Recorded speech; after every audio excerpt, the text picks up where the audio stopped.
Hi hello families. இன்றைக்கி இந்த வீடியோவில் கிறிஸ்பி கார்ன் தான் வந்து எப்படி செய்கிறதுன்னு பார்க்கலாம். சச்சின் வந்து ஒரு வீடியோவில் பார்த்துட்டு ரொம்ப நாளாக வந்து செய்ய சொல்லிகிட்டே இருந்தேன். இதை வந்து நான் இப்போ தான் வந்து செகண்ட் டைம் வந்து ட்ரை பண்ணுறேன். உங்களுக்கு இந்த வீடியோவில் அதை தான் நான் வந்து ஷேர் பண்ணியிருக்கேன். இன்றைக்கி பார்த்தோன்னா நான் ஒரு ஸ்வீட் கார்ன் வந்து எடுத்து அதில் வந்து ஒரு 2 மினிட்ஸ் வந்து பாயில் பண்ணி எடுத்தால் போதும். ரொம்ப நேரம் வந்து வேக வைக்க வேண்டாம். 2 நிமிஷம் வேக வச்சாலே போதும். அதில் வந்து பார்த்தோன்னா டூத் ஸ்டிக் இருக்குல்ல, அதில் இந்த மாதிரி குத்தி குத்தி நம்ம எடுத்து தனியாக பிரித்து எடுத்துக்கலாம்.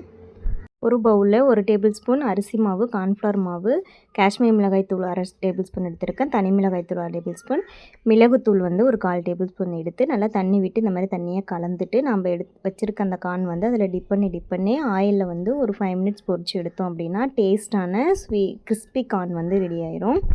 கார்னோட ஸ்வீட்னஸ்க்கும் அந்த காரத்துக்கும் பார்த்தோம் அப்படின்னா டேஸ்ட் உண்மையாலுமே ரொம்ப நல்லாயிருக்கும். எனக்கும் வந்து இந்த டேஸ்ட் வந்து ரொம்ப பிடிச்சிருந்துச்சு. சச்சினுக்கும் ரொம்ப பிடிச்சிருந்து. குழந்தைங்களுக்கு கொடுக்கும்போது மட்டும் அந்த ஸ்டிக்கை வந்து பார்த்து கொடுங்க. நீங்களும் ட்ரை பண்ணிவிட்டு எப்படி இருந்துச்சுன்னு சொல்லுங்கள். தேங்க்யூ.